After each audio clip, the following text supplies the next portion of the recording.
Welcome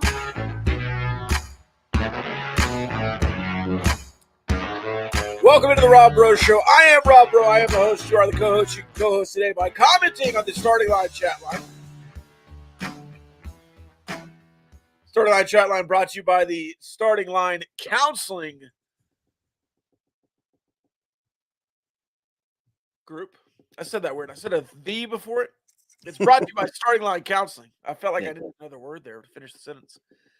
StartingLineCounseling.com. If you want to look them up, they are wonderful human beings. Chase, the owner, founder, operator, a two-time Texas Tech graduate, can get you right mentally, or at least on your way to being that. And if you have a 15-minute free consultation with him and decide you want to go somewhere else, that's absolutely doable. But you can start there with your free consultation. My eyes are looking pretty. Thank you. Commented on Kyle's eyes Wednesday. You're always pretty, Rob. That's true. That's true. I shaved the side of the face yesterday. Nice. This looks better in real life. It looks terrible on camera. It does look better in real life. I can attest to that. On camera. Oh well. we all look better in real life. Let's be honest, Robbie. There you go. All right. Let's see. We planned the whole show and then I forgot it all. Yeah, let's go over Tech basketball first. Why not? We're in the Diversified Lender studio. Texas Tech basketball somehow struggled last night and kept a 10-point lead and won the game easily, but it didn't look great.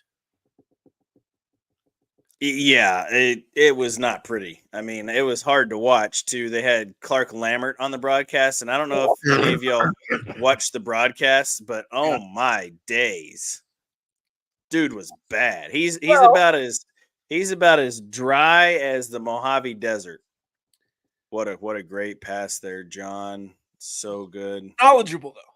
Yeah, he knows everything. Like Clark's a good dude, but he just ain't it for TV, like especially being a color guy. It was so bad. John Harris, though, the deep voice, the soothing voice of John Harris, don't mind it.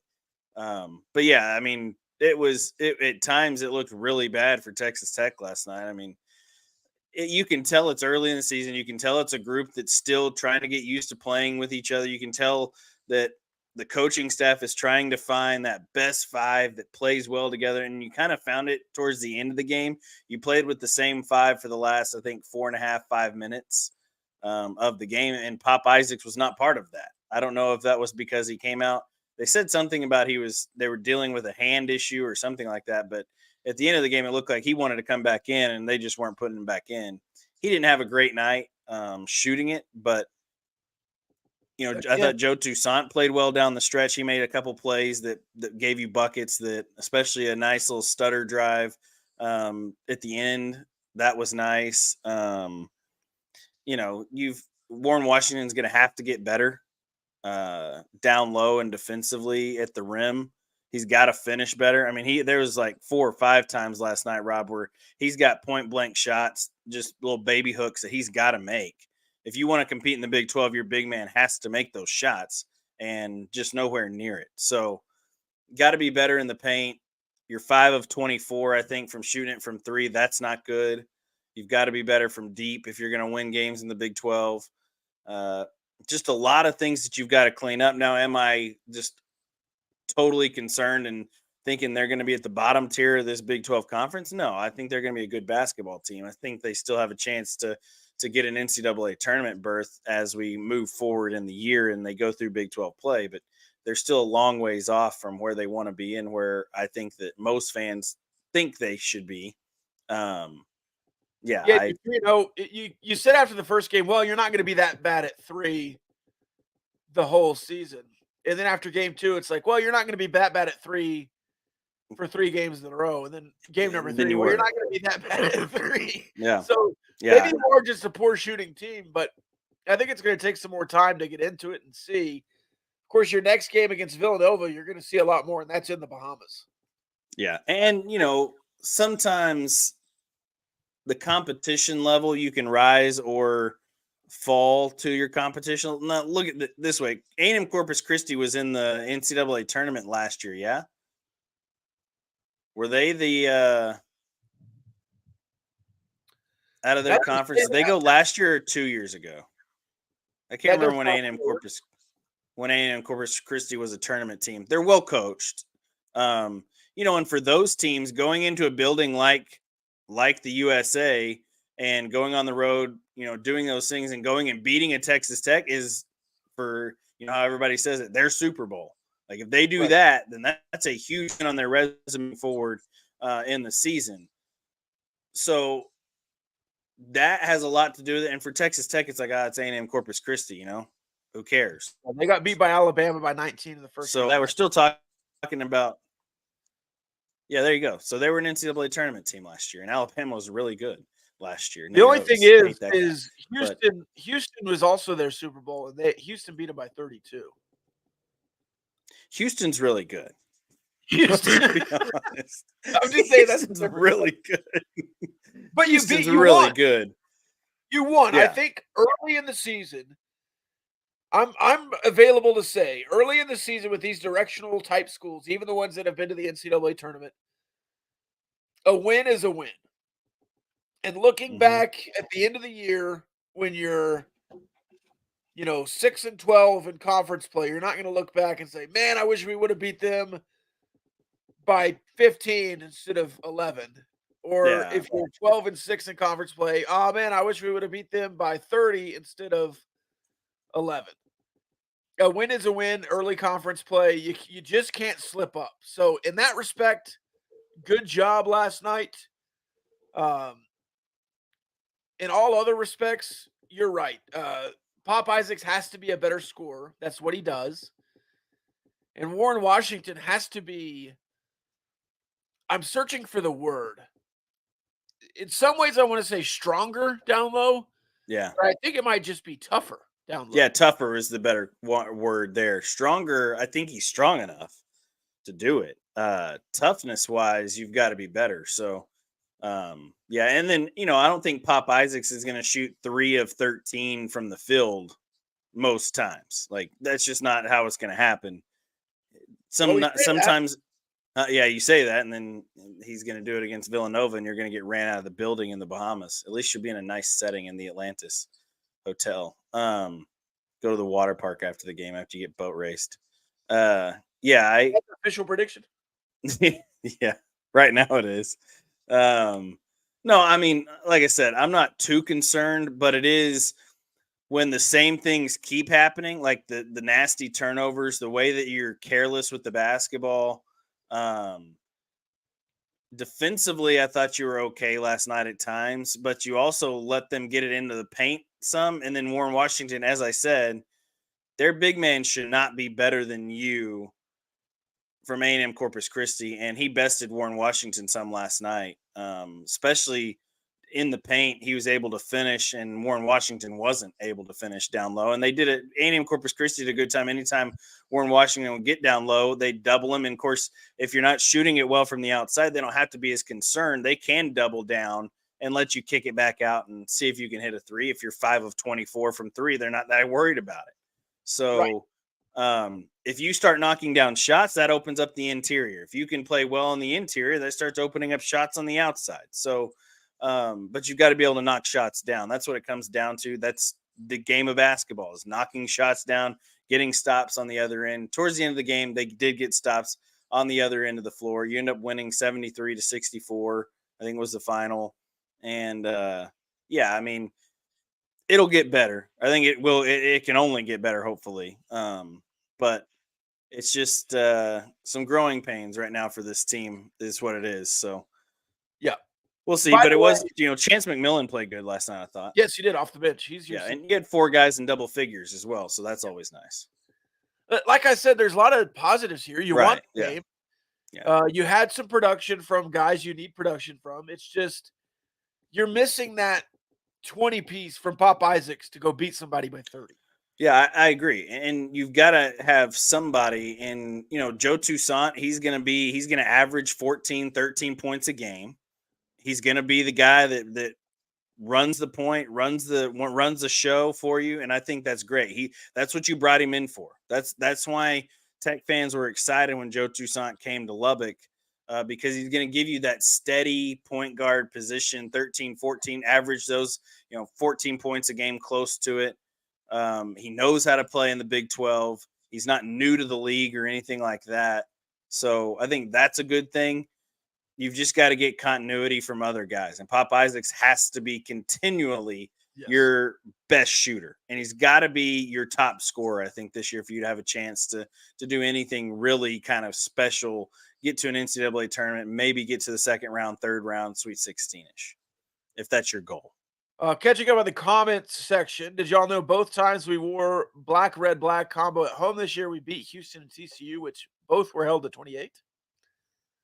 Going to hold UCF to 28. We'll talk about that later. That'd be cool. I've missed the last few weeks of life. Did y'all know the Rangers won the World Series? Yes, we did. We knew that. Still on cloud nine about that. I think we've said it on every show since. And will till opening day of next year. Ted goes 1-2 in the Bahamas. Yeah. Let's read unfortunately teams in the Bahamas. Yeah. Arkansas, Michigan, Memphis, North Carolina, Stanford, Texas Tech, Northern Iowa for some reason, and Villanova. Hey, don't count out the Panthers in Northern Iowa, Rob. They did. They beat somebody or played them really close. They always beat people. They're one of the best mid-major programs out there. Is that who beat Kansas in the NCAA tournament? Yeah, they've done some really good things. They've been to a couple Sweet 16s. Them and Loyola are the two that top off the mind that you don't want to play in the non-conference in the out of the non-power schools, out of the mid-majors, because Northern Iowa's pretty salty in the basket. They got a bunch of white corn-fed boys that can play. Farouk. What's that guy's name? Kansas. All right, here it goes. You and I will start with North Carolina. Villanova will start with Texas Tech. The winners will play each other. The losers will play each other. So you'll either get you and I or North Carolina. Then on the other side, Michigan, Memphis, Arkansas, Stanford. You will guaranteed get 3 games. So if you win I'm not going to try to go through all of it right now, but you'll either play Michigan, Memphis, Arkansas, or Stanford in game 3. So if you win 2, you'll play the winner of those 4. If you lose 2, you'll play the loser of those 4, but you'll play 3. Yeah, you'll play through regardless. There's guaranteed 3. It's not a tournament. It is a tournament, but it's not a tournament kind of thing. Yeah, it's more of a showcase type. But I mean, that's what it is a tournament setup, and right. The winner will play the winners. Yeah, it's a little bit like the Maui Invitational. 1 and 2, you probably win the second one in that against you and I, which that would be a pretty upsetting venture there in the Bahamas. Yeah. Going 0-3 would be upsetting. Yeah. Well, going 1 and 2 with a win over you and I would also be upsetting. You and I is not a terrible win. Carson, but to lose to the 2 Power 5 teams heading into Big 12 play, that's fair. Well, yeah, I mean, I don't. You can only beat non-Power 5 programs. Getting a Power 5 win would be great, but yeah, I just don't know that that's going to happen. No, you could see the team that played really well against a pretty good Texas A&M team. I mean, Texas A&M is ranked number 13 in the country. You and I lost to North Texas 83-77. North Texas is pretty salty too, but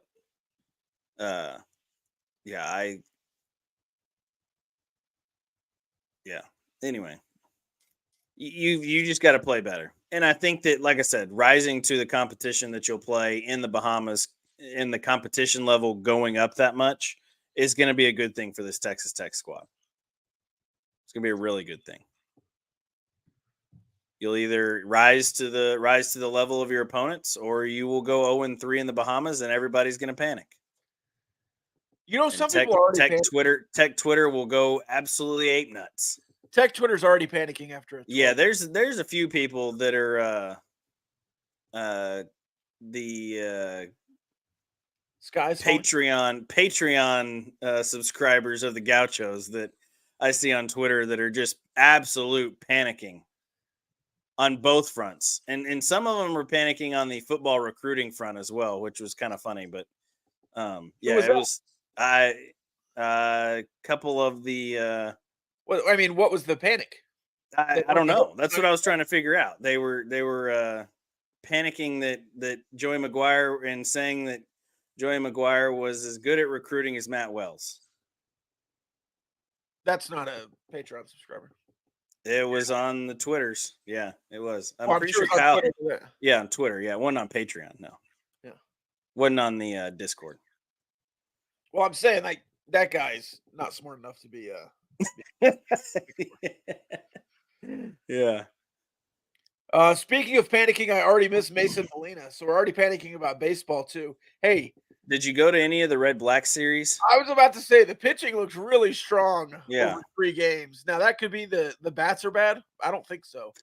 No, I think in the the fall, pitching, usually the bats are way better than the pitching from yeah, experience. the bats Now, will catch. I was always really good in the fall. I was always great in the fall. Yeah, so looking good. Alan says he recants his Spike Dykes 2.0 comments. I wonder what that's about. Because 5-5 late in the season, playing for a bowl is about Spike Dykes as you can be. That's true. And then you win that, and you go 6-5, and then you go to the Cotton Bowl and get boat raced by USC. Yeah. Let's get into it. Heard people say hurtful things. I never. If you're Spike Dykes 2.0, you coach here for 10 years, you win some bowls, you punch up every once in a while. I don't think that's a bad thing. Yeah, and I In think today's Joey day would. and age, if you're successful at Spike Dykes, you probably don't get 10 years. But I don't know, man. I think. I mean, Spike Dykes had a couple really, really good seasons in there, and it's kind of what Mike Leach did too, right? Like Mike Leach didn't have a whole lot of seasons where he was banking, trying to get to 6-6 or hoping for 7, but there was a lot of 7-5s in there and 8-4s. And if you can do that, then I think you stay here for as long as you want to stay here, to be honest. Now in this new look Big 12, I think that you can really do some things if you start and the recruiting keeps going as well as it does and you put a good product out there. But obviously recruiting isn't that like end all be all, because Texas recruited really well for the last few years and they just now have a title contender. So 9-3 twice, and 10 then wins once, no, twice. no, Spike, Spike. I mean, no, not Spike. I was talking about Leach. Spike, 9-3 Okay, yeah, twice. Spike. Yeah, And then, but the Southwest Conference is so weird because you go second place and you're 5-6. yeah. Well, and the year that you played USC in the Cotton Bowl, you were second place and you were 6-5, and USC was 10-1 and won the Pac-12. Or no, they didn't win the Pac-12. I think Washington State won the Pac-12 that year or something with Ryan Leaf, and they went to the Rose Bowl, and USC ended up coming to the Cotton Bowl, and Keyshawn Johnson torched you. Yes, he did. I remember my uncle that smoked like a sailor told me before the game, he said, if Texas Tech wins this game, I'll quit smoking. I was like, yeah, that's a good bet. And by the end of the first quarter, I was like, I see what you did there. Because he started laughing when me and my brother took the bet. Yeah. He stopped smoking now. Good for him. Heart attack will do that to you. Generally. Not to everybody, though. Some people just Not to everybody. Yeah, they just keep doing the darts. Let's see. Matt Wells' roof was 6-6. Yeah, that's right on cue there, Roy. I don't think Matt Wells was any better than 6-6. I forgot he was at Oklahoma, by the way. He is. Last week or 2 weeks ago after Bedlam, him and Alan Bowman had a great moment after the game. They had a moment. I don't know if it was great. Yeah.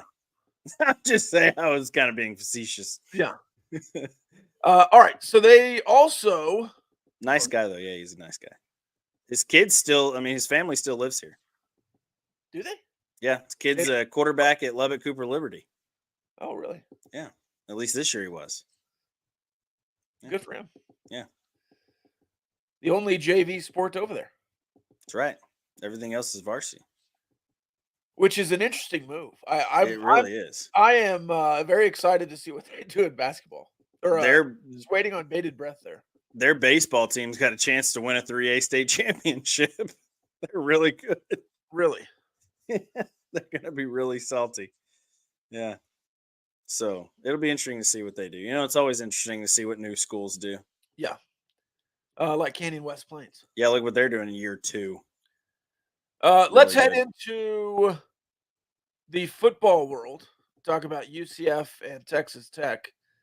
But first, the Big 12 announcing yesterday that they have a partnership with the WWE, and they're going to basically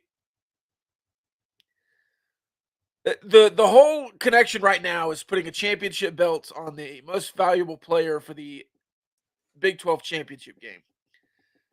I'm sure it'll go beyond that. I'm sure there will be some NIL collective kind of thing, not collective, but some NIL stuff. Well, because the WWE is already in NIL anyway, so Right. Doing some future WWE places, but cool. I mean, if it just brings you to a wider audience, it brings you to a wider audience. The NFL already does this. They've got championship belts they pass out to Super Bowl winners and everything else. So cool that the college space can do it, and cool that it's the Big 12 first. And the critics that have been going over, well, there's no place for a entertainment company like WWE in college athletics, or that this is a like sham of a deal, or it's just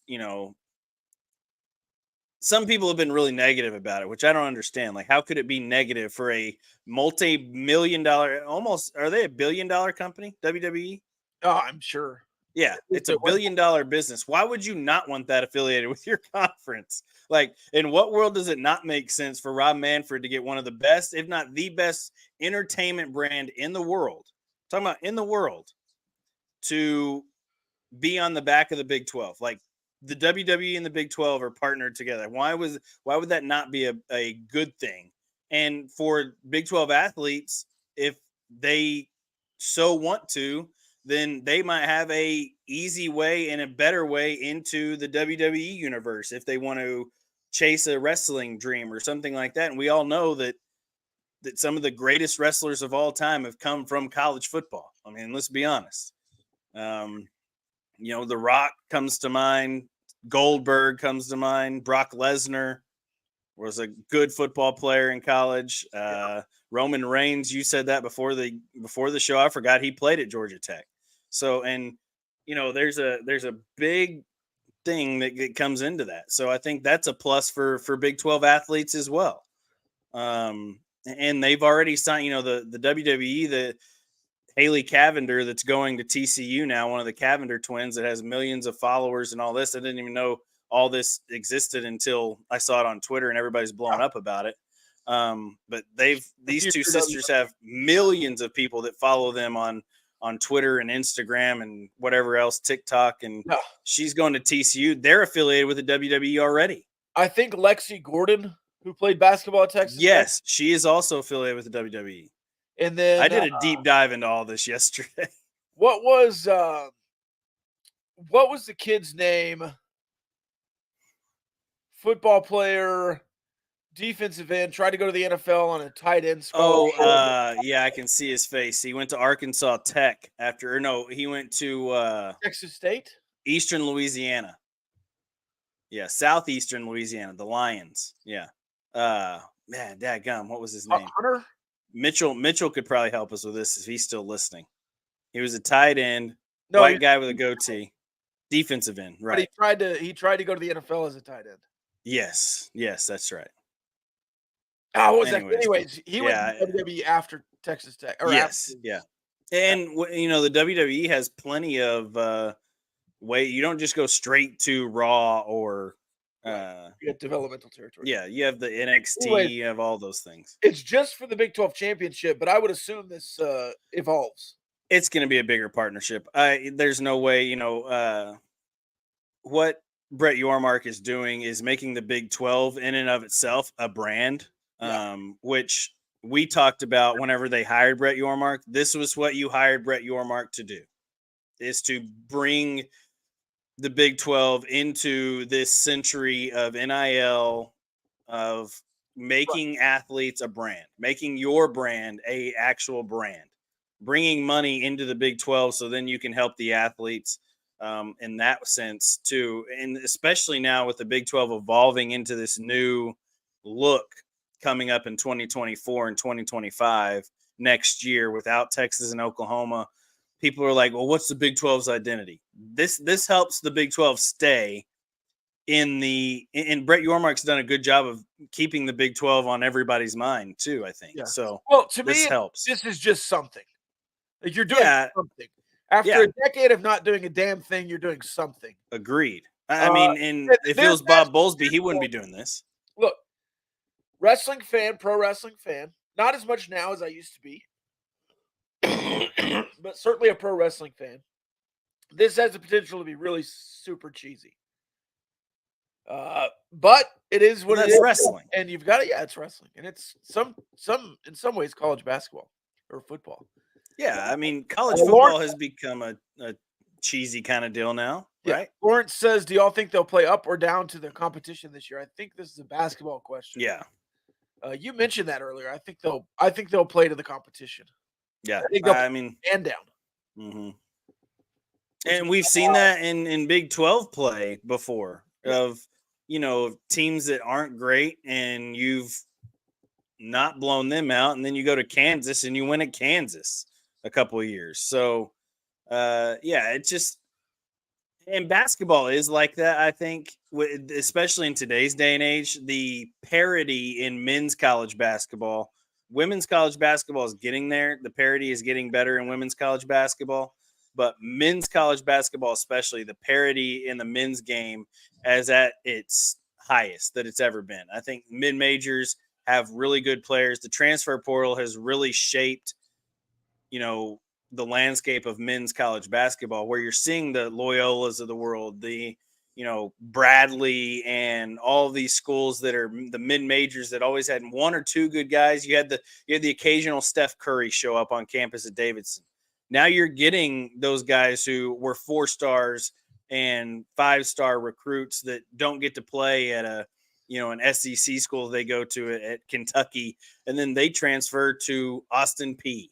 They transferred to Bradley. They transferred to Texas A&M Corpus Christi, whatever you want to say, or ACU, those types of schools. So, and I think the coaching has gotten better too around the country. You've got a lot of young, energetic coaches that are focusing on defense first and then shooting the three, and the three ball can change a lot of things. So, but yeah, I think that you'll play up and down. This team will be kind of a roller coaster all season long. You'll win some really good games, and then you'll lose some games that you're not supposed to lose, especially at home. Yeah. So the Big 12 is going to be a grind anyway. Last thing on the WWE. Love As it. I said, they already do it for the NFL. Yeah, I mean, it makes sense for them to partner with a college football conference. Like, it just makes sense, and I'm glad the Big 12 is Yormark is making the deals. It puts more money in the Big 12's pockets too. And the only negative I've seen is from Texas and Oklahoma fans who think it's Bush League and want to leave. Well, Texas and Oklahoma fans are Bush League, so it doesn't matter. Goodbye. See ya. Don't let the door hit you on the way out. All right, UCF Texas Tech. Let's make our picks and end on the UCF game so we can talk about it more at length. I should have pulled these up before. You want to start with the 11 a.m. games? I got them. You got them? Let's do it. Yeah. All right. 11 a.m. Oklahoma at Brigham Young. OU is a 24-point favorite on the road at BYU. Oklahoma, and I'm laying the points. They're going to house them. What happened to Keaton Slovis? Is he hurt? They just benched him. He's got some injury. He's got an arm injury, but they just benched him. Beat Texas Tech and then benched him. Yeah. Then give me Oklahoma. They said he had several injuries, but basically when they moved on, they moved on. Oklahoma's like a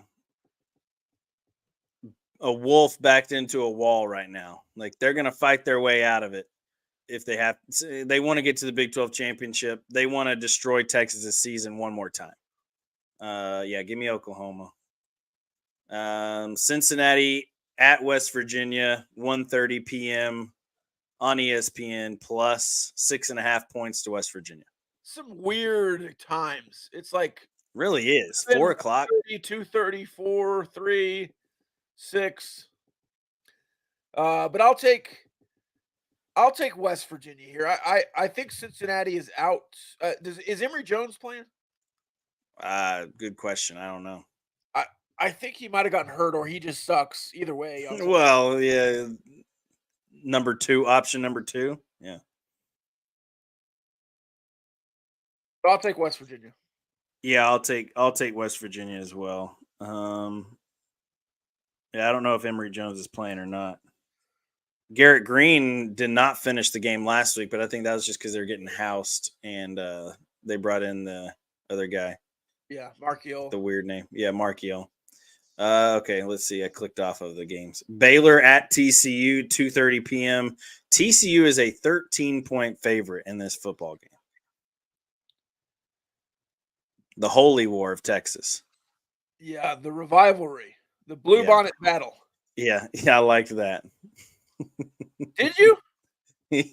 No, I liked it so bad. I liked it because there was so many TCU fans that were so mad about it. Oh, they hated it. They hated it. I loved it. I love shade, so. But, yeah, TCU a 13-point favorite at Aim and G. I mean, this just feels like a backdoor challenge. I mean, a backdoor cover. Yeah, Baylor. I'll take Baylor, but I could absolutely see TCU winning by 30. I agree. That's the hard part is what Baylor team's going to show up. What TCU is going to show up? Yeah, which TCU team's going to show up? So, I'll take Baylor at minus 13. Take them to cover those points. Lose by less than 13. Yeah. Yeah, I mean, lose by 10. Yeah. 10 or 12.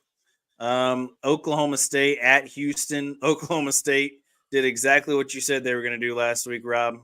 I shouldn't have. No, I didn't think they'd lose by 40. But I thought they would struggle. You said UCF would beat them, so good on you. But Oklahoma State a 6.5-point favorite at Houston, 3 p.m. on ESPN 2. You know, this could be the Oklahoma State pissed off coming out hammering Houston. This is the battle of the former Texas Tech quarterbacks, by the way. Yes, it is. Yeah, it is. Yeah, I'll take. Which is crazy that Alan Bowman's still playing college football, right? It really is. I'll take. Feels like he's been playing for 8 years. So Ollie Gordon might have run out of gas a little bit. Yeah, he looked tired last week. But UCF, what happened to them last week? They look like a really good football team. They got ahead and it started raining. Yeah, true. Good point. And Oklahoma State turned the ball over quite a bit. I think 3 times. Yeah.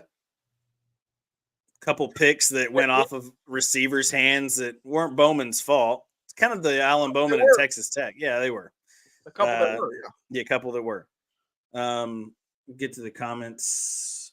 OU can destroy Texas this season. Oh, can't destroy Texas this season if Tech does it first. Good point. Honestly, if Texas doesn't go to the playoffs, everyone knows it was a waste of a season. That much hype and resource, it's appalling. I mean, that's true. I agree with that. Yeah. We'll skip the Tech game for right now. The Sunflower Showdown. What do they call this thing? Sunflower Showdown. Yeah. 6 p.m. on FS1. Both 7-3 football teams. Yep. Kansas State is a 10-point favorite at Kansas, and this has a lot to do with the fact that Kansas is on their third-string quarterback. And I'll lay the points. Yeah, me too. Kansas State's going to rip them. Are we all the same so far? Yeah, I think so. I think I'll change it up on this next one, though. Texas at Iowa State, 7 p.m., Big Fox, 7.5 points to the Longhorns on the road.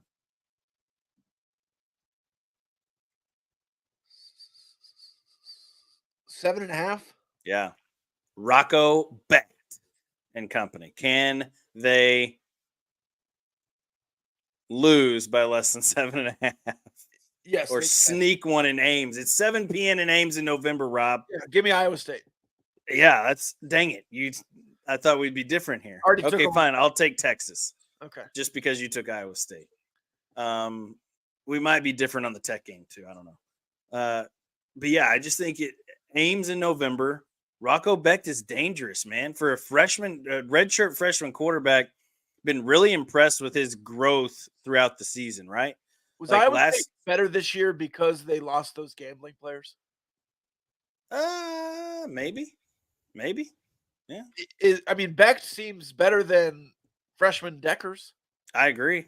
Rocco Becht he's This been freshman good. running back they have has been unreal in the last couple of weeks. Yeah, Sanders. I think so. Yeah. Iowa State's rattled off 4 in a row right now, or no, they've won 4 of their last 5. They lost to Kansas. Yeah. I forgot. Yeah. That was a close 1 possession game. 28-21. Yeah. Yeah. So, and they've just been. You beat Cincinnati 30-10. You beat Baylor 30-18. Those are 2 bad teams. And then you go to BYU and win 45-13 last week. Rocco Becht looked really good last week. So did the running game. BYU looked horrendous. But yeah, I like this Iowa State team right now in Ames. At Jack Trice. By the way, did you see the story of Jack Trice Stadium done by BYU Sports Nation?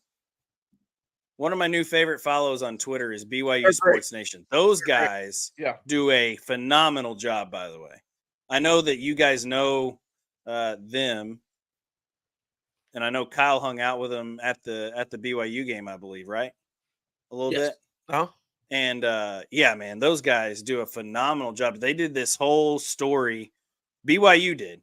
They didn't even play at Jack Trice this year. They played at BYU. They went to BYU or to Ames, Iowa during the summer. I propose and did this story on Jack Trice Stadium. I had no idea.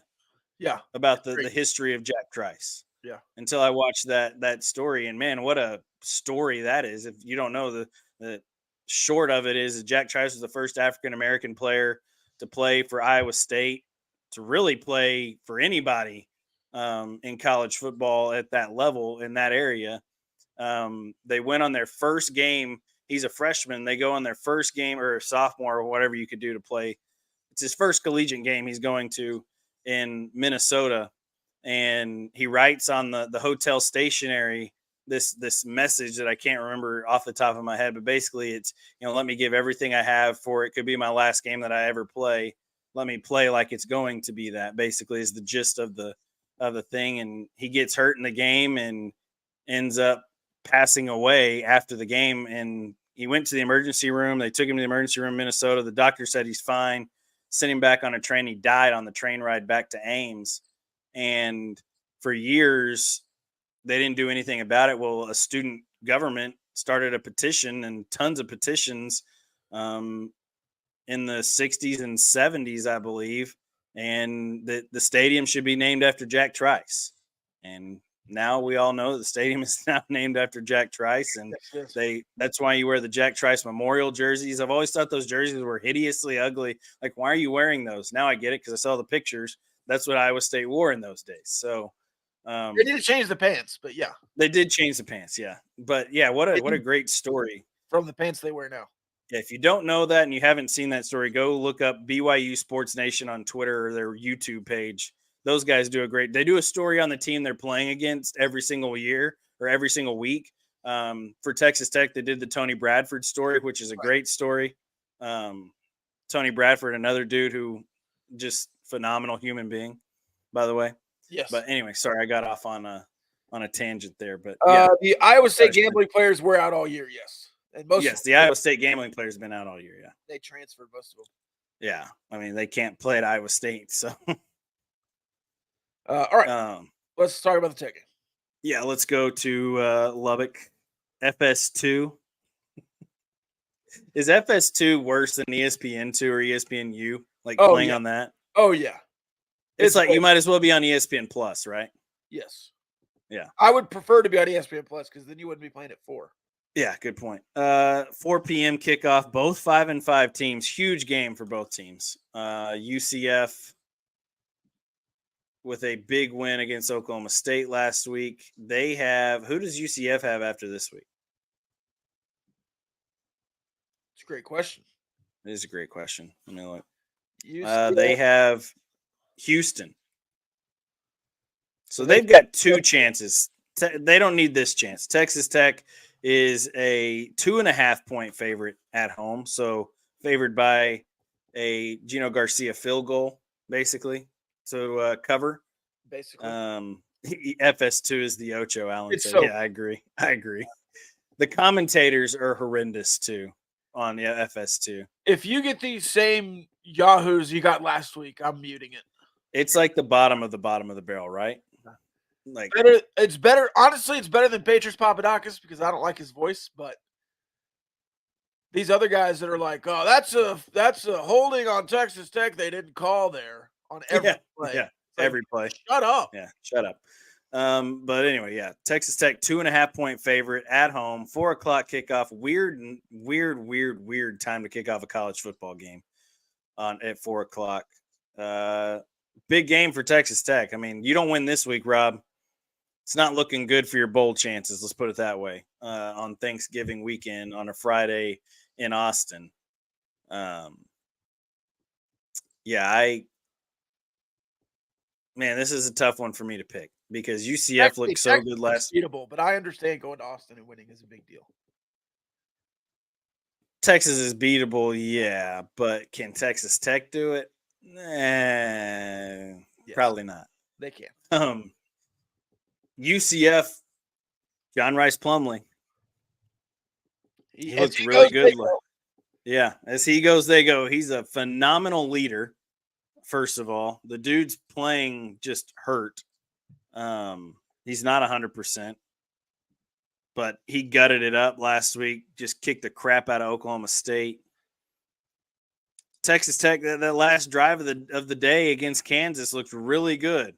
Why can't you do that the first 4 quarters? Is the first 3 quarters in 12 minutes, right? You don't want to wear out Bear Morton's arm. Is that it? That's it? Yes. He's playing with 50% shoulder. On his throwing? I thought it was his non-throwing shoulder. No, it's his throwing shoulder. Okay, He well can't that makes throw down more the sense. field. He's got an AC joint on his he's got a bum AC joint on his throwing shoulder. All right, prop for you. Does Texas Tech, if Taj Brooks goes over 135 yards, does Texas Tech win? 135? Yeah, 135. Not a guarantee, no. Okay. If he runs 150, then yes. If he rushes for over 150 or above, they win. Yeah. If the Tech team has 200 yards rushing, you're absolutely win. Yeah, I agree. You can't turn the ball over against UCF. Man, senior day.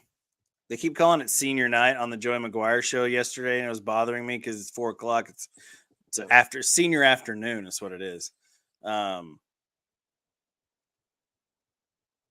I really want Tony Bradford Jr. to have a big game. I want Rabbit to have a big game. So supposedly, by the way, Jalen Hutchings to have a big game. Supposedly the New Orleans Saints have been in the building all week, and their GM will be here on Saturday, and Rabbit has been the eye of their world as far as at practice and all of those things. So Dadrian Taylor Demerson is making a name for himself right now. I mean, he's had a phenomenal year. The best decision that kid ever made was coming back for another year. Yep. Because he would have been an undrafted free agent last year. This year he's going to be drafted. It's just by a matter of when and who. But the Saints seem to be really high on him because their GM will be in attendance on Saturday, is the news going around Texas Tech camp. But, man, I think UCF is going to beat Tech at home by 3. What's the score?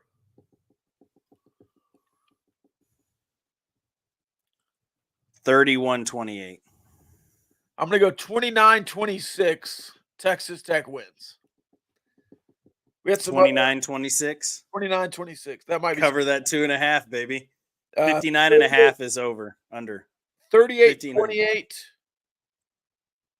from Roy and 38-23 from Allen. Allen will be here for the first time since 2017.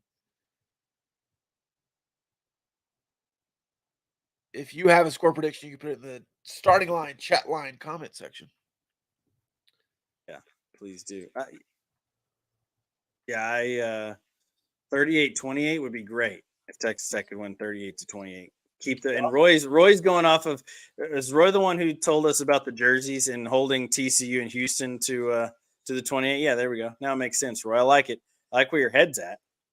But yeah, They average 31 in Big 12 play. Texas Tech, No. UCF.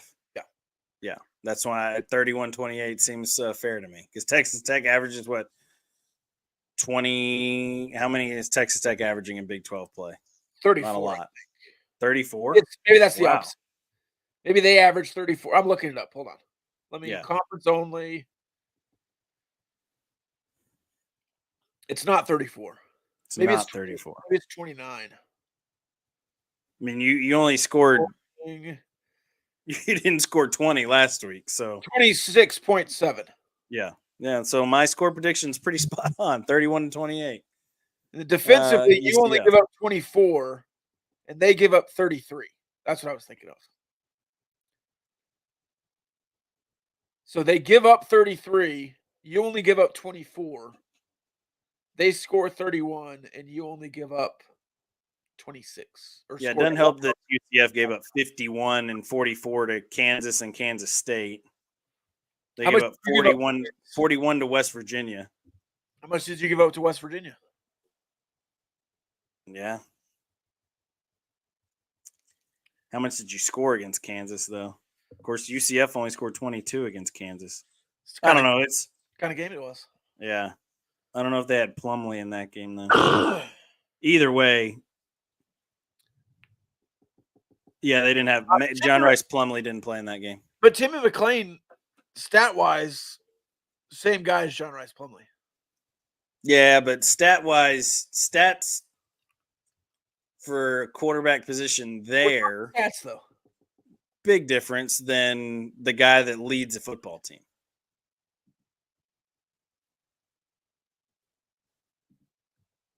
I think that's why we saw who we saw here in Lubbock at the quarterback helm because, I think Baron Morton will be a good leader and is a leader at a certain point, but he's not the same kind of leader that Tyler Shuck was, if that makes sense. Which I think makes a pretty big deal whenever but Baron Morton has been steady, I think, for the most part. Yeah. Here in his starting as of late. You're playing your best football at the right time, Rob. And by that, I mean, you're finding ways to win. It's not always pretty. If somebody gets blown out this weekend, it's UCF. I don't think Texas Tech gets blown out at home. Yeah, I don't think Texas Tech gets blown out at home. Not by UCF. No. And it's not going to rain. So, at least I don't think it's supposed to rain, is it? Allegedly. I think it's supposed to be sunny and 65. I think so, yes. But Roy said he was told Shuck was playing as a scout quarterback this week. Huh. Chris said that the Shuck led the team into the ground. I mean, he was led into the ground, yeah. After breaking his fibula or whatever it was. Tib fib. Did he break both, the tib and fib? Just the fib? Just a fibber? I think it was. Is there a guy on defense that's had a better year than Rabbit? It's a good question. I don't think so, especially as of late. No, I don't think so. Dadrian Taylor Demerson has been the guy on the back end. He's, you go back to the year that Coleman was really good back there. You had Zach McPherson that was really good for you. Sucks that Zach McPherson's season in the NFL got ended earlier this year by tearing his ACL in camp, but he's had a good go of it in the NFL with the Eagles. You know, you've had some guys on the back end that have performed really well, and when they've performed really well, Rob, I feel like the Tech teams have been really good. When you have a guy on the back end that's your best defender. Now, last year, the best defender on your defense was a guy who was a first round draft pick and got hurt, and he wasn't around for the last how many games? 4 games of the season, Right. 3 games of the season. But you found a way to end the season really well. And I think one thing that this team, and I'll give a coaching staff some credit here, and Joey is the one who gets most of it because he's the head guy, is that they've stayed with the plan and they didn't get emotional like the fan base did, right? When everybody was about ready to throw in the towel, a lot of people did throw in the towel and were, saying a lot of things that some of us were thinking, but you weren't ready just to throw it all in yet. This staff has stayed with it. They could have folded very easily. They could have gone to Kansas and just got ran over, and so be it. Kansas is a good football team. It happens. We're not going to a bowl game this year, whatever. But they didn't do that. They went to Kansas, got a big win. It was ugly. It was an 11 a.m. game. We talked about it. Any way you could go up there and win is a good win. Great win. The one that you wish you had back, obviously, was at BYU, but you had a third-string true freshman quarterback playing in that game, and that changed completely. If you have Baron Morton, I think you win that football game. I really think you win that football game at BYU. Injuries have killed you this year, and you're finally somewhat healthy. Obviously, you're on your second-string quarterback, but Baron Morton very easily could have been the first-string quarterback too, and no one would have batted an eye about it, and the starter all season long. So, it's just one of those deals where I think that Texas Tech is healthy now for the first time. Your offensive line has started getting a little bit better. Taj Brooks is just really good. He can make an offensive line look really good. First contact at the line of scrimmage. How many times have we seen Taj Brooks go down at first contact at the line of scrimmage? Not very often. Hardly ever, right? There's not a whole lot of TFLs going on when Taj Brooks is touching the football. Roy said, when did Joey turn into a clock management genius? Yeah. I think you're remembering the outrage about NC State. NC State, and that's what he said. Yeah, NC State and the terrible management. That wasn't terrible management. That's just how the game was playing. And yeah, it didn't take a genius to call a timeout with 30 seconds left when they weren't calling timeouts. You just listen to the TV people and form your opinion on that. You're wrong. If you watch the game, that was the obvious choice. Call a timeout. I was screaming it. Maybe I'm a genius. Maybe I was saying call timeout. I was yelling at the TV too. Yeah. But you and I both have been on that clock management train for a while now. Mike Leach was the absolute worst at clock management. He'd spend all 3 of his timeouts in the third quarter whenever he was just pissed that they lined up or threw the wrong guy. Yeah. Mike Leach was the worst, and he's everybody's savior in Lubbock for the most part. So, which I don't understand that. Never did. But hey man, rest in peace. Don't pile on. No, I know. I'm just saying. But last week's clock management was great. And sometimes the clock works out well that you can manage it well. And you do those things. And Joey McGuire always says, it's what the book said. It's what the book says, it's what we do. And sometimes you have to coach off of your guts and gut instinct. And last week the book tells you if the other team ain't calling timeout, call a timeout. You don't have to gut check that, really. It's just instinctive by a head coach late in the game. When you want to give yourself time, they're about to kick a field goal. Why not call a timeout with 30 seconds left, 26 seconds, whatever it was, to start your final drive? And you have it in there. And Baron Morton said that it was just they didn't do anything special on that final drive. They just went back to their bread and butter, which is stop routes on the outside and run some mesh over the middle to get the defense moving over the middle. That's all it is. Right. And if the stop routes on the outside aren't there where you can get it to the out of bounds, get it to to the edge, then you mesh route it and you hope somebody runs into somebody over the middle, and those guys can get to a sideline or cut up the field. Yeah. So it's especially in college football where the clock stops on first down. right. And so He was like, "What are they doing throwing? Oh, the clock stops on first down. What a genius!" Under everyone 2 knows that, minutes, you moron. Yeah, under 2 minutes now. It doesn't stop during the game until the 2 minutes. But Yeah, but that's where they were in the game. Yeah, you're right. 36 So seconds left. that just shows. But again, who are we talking about? I mean, we're talking about Fox Sports people. But anyways, it doesn't matter. Ended up working out well for Texas Tech last week. You really have to give credit to Zach Kitley and Baron Morton. Obviously, Jerron Bradley was magnificent on that final drive, made great catches. And Gino Garcia, ever since missing the field goal that would have won you a game early in the season, missing how many did he miss at Wyoming? 2? You were there. How many did he miss? 2? Yeah. And you would have won the game if he makes one of those, 2 of those, one of those, because you tied and went to overtime. And ever since then, Gino Garcia has been nails. He's been really good ever since then. So, if it comes down to a field goal here this weekend against UCF, so be it. You feel pretty comfortable with Gino Garcia putting one through, and that's what your score prediction was. Mine was for UCF to get one over Texas Tech at the end, but Lawrence says 27-17 Texas Tech. I love that score. If you can hold UCF under 20, you will win. Yeah, what's the number? Is it 30-35 that UCF just automatically wins if they score 35? Yeah, I think if they score 35, yeah. I think you can score 35.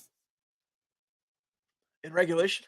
Yeah, but it's tough. I hadn't done it since Houston. Yeah. Yeah, and Houston was not good on the defensive end.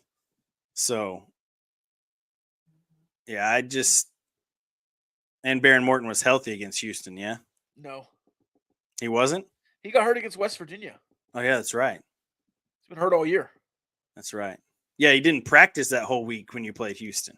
Right. That's right. Scored 49 against Houston. Oh, you scored 39 against Baylor. Yeah, Baylor's not good. 35 against TCU. Do you think Dave Aranda's done? I don't know. If they beat TCU, he's good. If they lose their last 2 and go 4-8, is he done? Do they move on? Like, who do you go get if you're Baylor? Somebody's done. They're either firing both the coordinators or firing Dave Aranda. It just depends if he has the Mac Brown power yet. Yeah. Do they want to make another change? I don't know. Yeah, it's tough. It's tough. And there's going to be a few coaching changes going on. Oh, yeah. The coaching carousel is going to be nuts this offseason. Especially in the Big 12. Houston, do they change Neil Brown, even though he's winning? Yeah. Get into a bowl game. There's a bunch of things in play. And you got to think Iowa State could be open with Matt Campbell moving on to a Michigan State or a Michigan if Jim Harbaugh bounces and goes to the NFL. Has Matt Campbell done enough at Iowa State the last few years to keep himself at the top of those lists? Maybe not at the top, but I think this year he's gotten a bunch of that momentum back. Is this one of his best coaching jobs other than Brock Purdy's freshman year? Yes. With the gambling scandal and coming back from that, yes, absolutely. Being 6-4 at this point, nobody, if they beat Texas, he'll get a job offer. Yeah. Does he get the Texas A&M job offer? No. That's Jeff Traylor's. Maybe. That's Jeff Traylor's offer is or Texas A&M. I think Texas A&M will do something stupid. You think Texas A&M is going to go after Dabo Swinney? Yeah. Oh, I haven't even thought about that. Oh yeah. That hadn't even crossed my mind. Oh yeah. What if Texas A&M were to poach Steve Sarkisian? Do you think they have the money to poach Steve Sarkisian away from Texas? Maybe, but why? What if first year of the SEC, Sark says peace? That would be funny. Yeah, I don't see it happening. But or Lane Kiffin from Ole Miss, would he fit? Another one. Like, I think Lane Kiffin would be great at Texas A&M. Yeah. To be honest, he's quirky enough to fit with that cult that is the Aggies in College Station. And he's got a good dog. They got a dog mascot. They could be best friends. That's true. Roy commenting about soccer tonight. Seeing Scarlett is also in the house. What's up, Seeing Scarlett? 6 p.m. Princeton Tigers. Yeah. Love this matchup. Man, I think this Tom Stone, they've got a chance, Rob. Got a chance. They've got a chance to really do something special this year. I love the way. Awesome. Yeah, just keep playing at home. Keep playing. The Red Raiders win tonight. Offensively, they're so good at just getting the ball in the box and giving themselves chances. Did you watch the game last Friday? I did. I'll probably watch tonight and Sunday, hopefully. It's fun to watch them play because they're very offensive in what they do. They don't sit back and let the other team dictate the tempo of a game, which is what I really enjoy in soccer. Yeah. Texas Tech UCF, by the way, sold out mere minutes ago. It's nice to see, right? You didn't see that coming. No, did that's you? Wild. Yeah. At 5-5 sellout is crazy. Tickets were cheap, but still, sellouts are sellouts. It's great. And I think a lot of people are going, for one, I think it's because it's senior night or senior day. You want to pay your respect, if you will, for the guys like the Tony Bradfords, the Jalen Hutchings, who have just stuck this thing out, man. They stuck it out through the Matt Wells stuff. They've been here for the first 2 years of Joey. You just appreciate guys like that, right? You love dudes like a Tony Bradford. All the things that Tony Bradford has done both on and off the field here in Lubbock, and he's going to continue to do, hopefully, here in Lubbock after he graduates. The dude's just an incredible human being. I think he's just a great kid from Galena Park, North Shore. Football just reigns supreme there on the North Shore in Houston on the east side. And Tony Bradford has been just a phenomenal. He'll go down as one of Tech fans' favorites for years and years. Yes. This generation especially. Absolutely. Tony Bradford's a legend. Build the statue. I am right there. Yeah, I think that, he's not a guy that's going to play in the NFL. I don't think he cares to play in the NFL, to be honest with you. He wants to. Yeah, I don't know. I think he could have a chance to go get into a camp with somebody, obviously. Hey, Broderick Washington is on his second contract. It's true. With the Ravens. You never true. know. But he might want to follow his career path as he has it set out. I don't know. Yeah. And start his career in law enforcement, which I hope he does here in Lubbock. Be awesome. Because if you didn't hear, the police chief, they ran him out. So, well, he resigned. I don't know what happened there. It's not my show to get into this. We're a sports talk show. Yeah, we're not a politics show. show. Let's not even insinuate. We'll leave that to Chad Hasty. Yeah. All right. Final thoughts? I don't have anything else. No. We can talk NFL on Monday. Because there's only really one NFL game this week that matters. You got Cowboys, Panthers, and Chiefs, Eagles. The fourth matchup between the Kelsey brothers. That'll be fun. All right. Their podcast was great this week. It always is. Yeah, it always is. Let's be honest. All right. Good show. All right. See you next week. Go Red Raiders. Peace.